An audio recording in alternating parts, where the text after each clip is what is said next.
that Tory Lanez was sentenced today. Tory Lanez will be sent away for the next 10 years. I don't know, will he get time off for good behavior or how much of the percentage of time he has to do. Back in the day, for good behavior, you would only have to do half of the time, but then they started passing laws saying basically you had to do between 70 to 80% of the time. I don't know if they rewrote or tweaked those laws, but as you guys know, I covered the case, and when I could say this was one of the most bogus cases I ever seen in my life, this case was just bogus. They had no video evidence. They had no DNA evidence. Basically, all they went by was the testimony of Megan Thee Stallion, who was caught, and several lies changed her story. At the end of the day, this was a railroad. And I'm not worried about none of you Megan Thee Stallion fans coming on my channel trying to pop off at the mouth. Bring it. Just like one YouTuber came on my channel trying to pop off at the mouth. This light-skinned girl from Chicago, that I was a big fan of, which I offered her, a chance to come on my outlet and basically discuss the situation. And basically, I haven't heard from her since. I mean, if you're going to trade insults and I give you an outlet, they're like, okay, let's have a discussion about this. Let's do it. Like I said, this case was bogus. It was a bogus case. As you guys know, I covered this case. I brought up everything that was talked about in this case. Like I said before, they couldn't even prove beyond a shadow of a doubt that Tory Lanez was the dude that pulled. And a lot of people believe the real culprit was the best friend. At the end of the day, nobody wants to talk about how Megan Thee Stallion introduced her friend to the dude and then was like messing with the dude, herself. At the end of the day, Tory Lanez was just being a dude. I mean, he shouldn't have been going in between them, but at the same time, how you gonna introduce somebody to somebody and then you messing with them? See, nobody wants to talk about Megan Thee Stallion's questionable character. Megan Thee Stallion was caught in several lies, changed her story several times.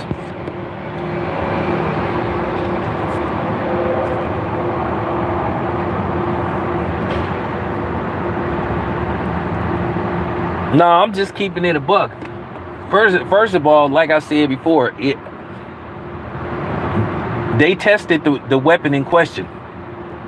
Tory Lanez's DNA wasn't on that weapon. It was inconclusive. They couldn't. They have no video.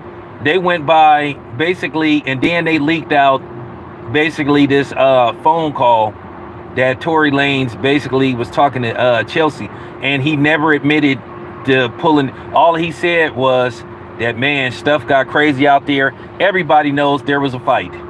He could have been talking about that, but then you had dudes that was quick to jump on the Captain Saberhole train. Because like I said before, I followed this case. Most people thought that Tory Lanez was going to walk. Because due to the fact it was such a lack of evidence, they didn't have any video or audio evidence. They didn't have any DNA evidence, but yet, at the end of the day, they was just looking to put somebody in jail.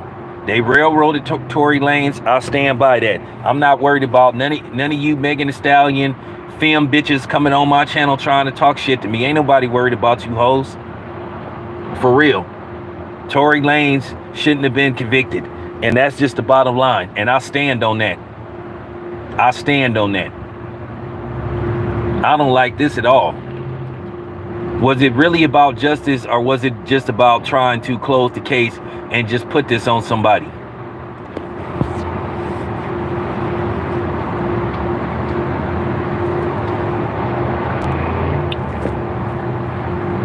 They had witnesses testify that they never saw Tory Lanez with a weapon. They couldn't even really find out. They couldn't even prove that the gun was registered to him. They couldn't even prove who owned the weapon.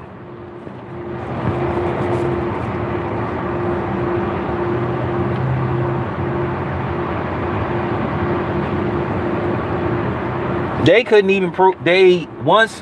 I'm gonna be honest with you. Once the DNA came back and said that it was inconclusive, that they couldn't find any traces of Tory Lanez DNA on that weapon, that should have been a wrap.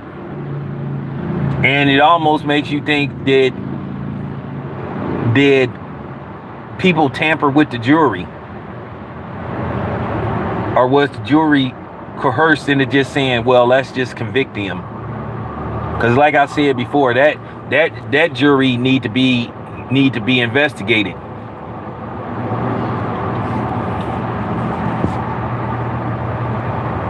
That jury need to be investigated by the feds. Because like I said, that was one of the most bogus cases I ever seen in my life. They had mountains of circumstantial evidence. They couldn't even, like I said, they couldn't even prove that he even, that, like, for real. They had testimony. They had people that said, well, you know, I saw shots fired, but I didn't see who fired the shots.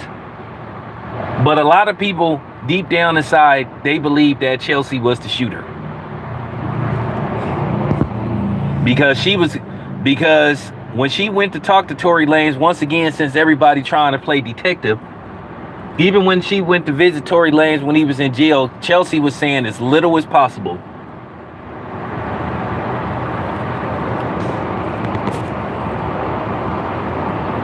And then she even went in court and said, and basically said she didn't know whether dude did it or not. So then, of course, everybody turned on Chelsea because they wanted her to follow some ridiculous girl code, or basically, conspire basically to, set up Tory Lanez. And I'm just telling the truth. Look, man, I told you, I'm not here to make any friends. I'm not here to be politically correct. I covered that case. It was bogus. I'm talking about that was like probably one of the most bogus cases I ever seen in my life. It was a travesty what they did to Tory Lanez. And I'm not no Tory Lanez fan. I don't listen to his music or nothing like that. I mean, I done seen him rap. He can rap and all that kind of stuff. But Tory Lanez isn't really in my lanes as far as music go. But I did follow this case. I looked at the testimony from everybody. Everybody that was covering this case said that they believed that Tory Lanez was going to walk. They had so much evidence that went in Tory Lanez's favor, people thought that he was going to walk. People were shocked when he got convicted.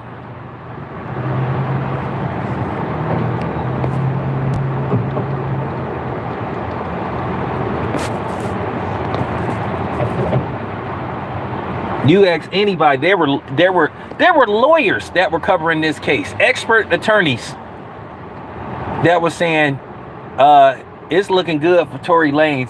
They were basically saying they find it hard to believe. Even the people that were supposed to testify in favor of Megan Thee Stallion, when they were testifying, it was swinging in favor of Tory Lanez.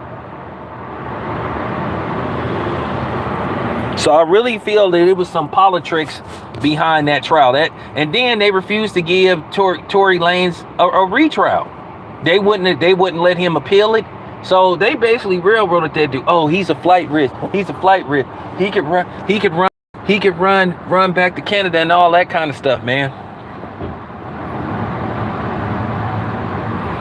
So he didn't even get his justice as far as the appeal go.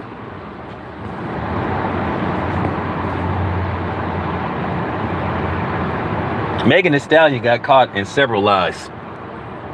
She got caught in several lies. And what was so funny, some of her fans were trying to come on people's channel, trying to check people, and all them bitches that came on my channel trying to cheerlead for Megan Thee Stallion, they got put in a place where they belong, and they got ran off my channel. And if you come here trying to talk crazy to me, I'm gonna run you off my channel again. That was a bogus case. It was bogus. I'm not finna be politically correct. I'm not finna sit up here and pledge to this protect black woman stuff when at the end of the day, you could make an argument that the person that shot Megan Thee Stallion was another black woman. Like I said, let's just keep it a buck. Everybody believed that Chelsea was the shooter. Everybody believed it. People deep down inside believe she was the shooter.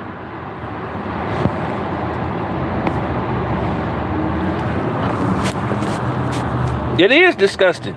No, but you got women here trying to shame and trying to call themselves trying to bully black men in supporting Megan Thee Stallion, who does nothing for the black community but degrade black women and show and objectify black women and basically promote whorism in the black community. But then when we speak on that, these women talking about we can't say nothing to them. Says who? For real, where you dumbass bitches get the notion, especially you dumbass black hoes, that we ain't supposed to say nothing to y'all, like we can't have an opinion if we see y'all doing something that may deem inappropriate? Where y'all get this entitlement that we ain't supposed to say nothing to y'all? Because y'all listening to a bunch of goofy white feminists that don't give a damn about y'all, that ain't even really talking about y'all when they talk about feminism and being a feminist. They not talking about y'all. White women don't care about y'all black women. That's been proven time and time again. They think y'all animals just like black men. Why you think when they see y'all with afros and stuff, they walk up to y'all trying to touch y'all hair like y'all some kind of animal or something, like y'all some kind of sheep or something, just walking up trying to touch y'all hair and stuff, because they think y'all, they don't even see y'all as humans. Quiet be kept. While y'all sitting up here aligning y'all self with this fake feminist movement. Where these feminists at that saw them white dudes in Alabama trying to fight black women? For real. I'm just asking the question. So any of y'all that's listening to this video, if y'all want that work, y'all can get this work.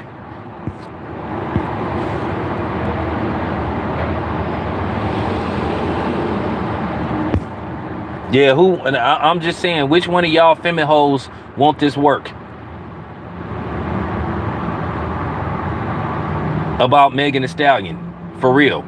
Megan Thee Stallion ain't no role model. She the problem. She one of the biggest problems, because when you look in, if you look in society and you look at the history, black women has always been objectified. Don't you remember that black woman? I forgot her name.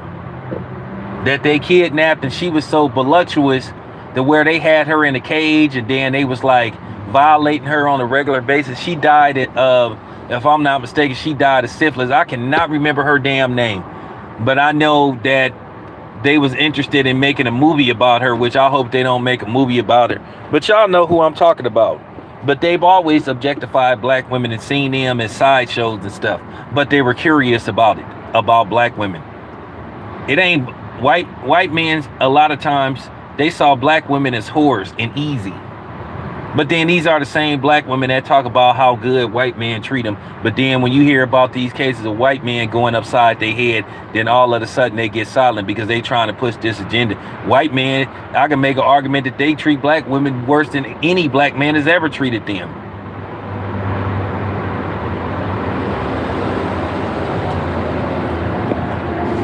Now, like I said, which one of y'all feminazis want this work? Which one of y'all want this work? I cannot remember her name. I think it's Sarah something. I cannot remember her name, but they kidnapped her. They kidnapped her, and then they had her, like, they basically treated her like an animal, and basically they was like charging people money to come look at her because she was like super curvaceous. And you know, white dudes wasn't used to seeing black women or women built like her. I cannot remember because I was gonna do a video on her, but you know, they was, you know, violating her and doing all kind of stuff to her, but she ended up passing a syphilis. I cannot remember her name. I think her name was Sarah something, but she was, if I'm not mistaken, she was from they took her from South Africa.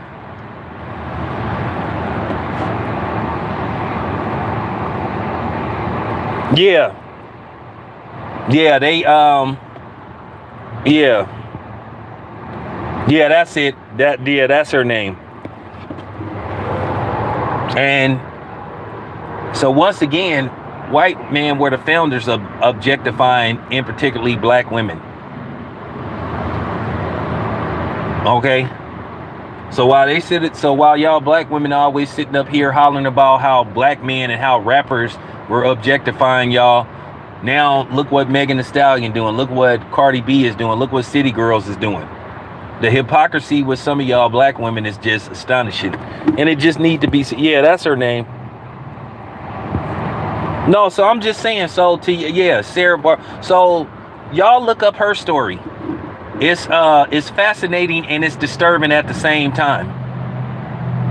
Now, like I said before, I know Leonardo DiCaprio was interested in making a movie about it, and then also he was interested in making a movie about those albino brothers that got kidnapped, and basically they made them join the circus. They had dreadlocks. They had what you would call dreads.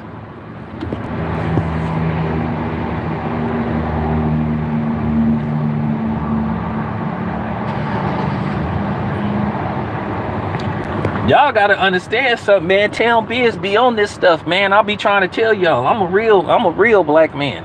Trying to tell y'all, man. I'll be on it. I'll be on it, man. I know sometimes I don't do a lot of those type of videos, but I'll just let you know I'm aware of that kind of stuff. But yeah, y'all look up Sarah Bartman. It was a travesty what they did to her.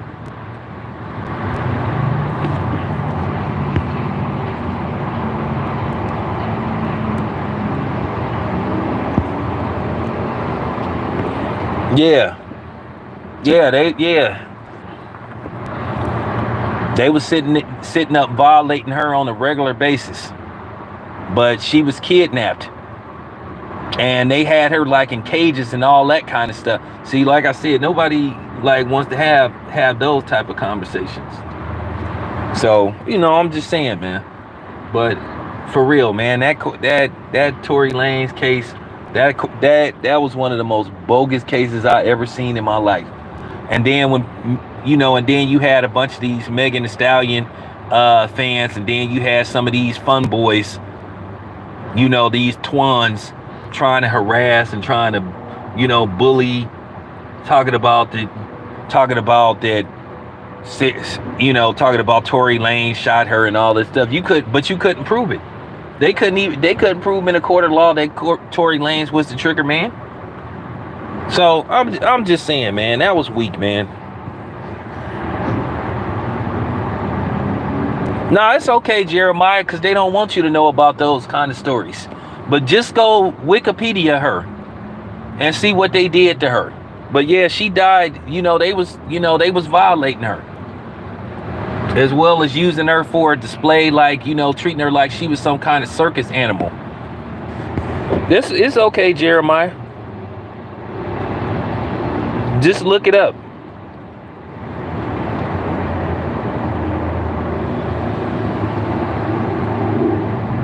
Well, knowledge is key. So just look up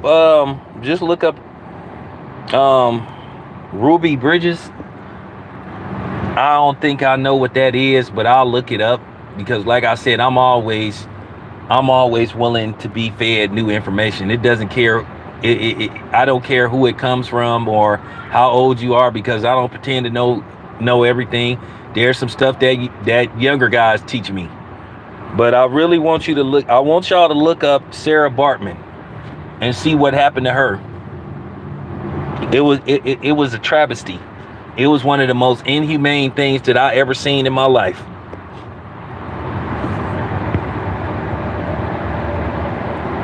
All right, you guys, I'll be back with more heat.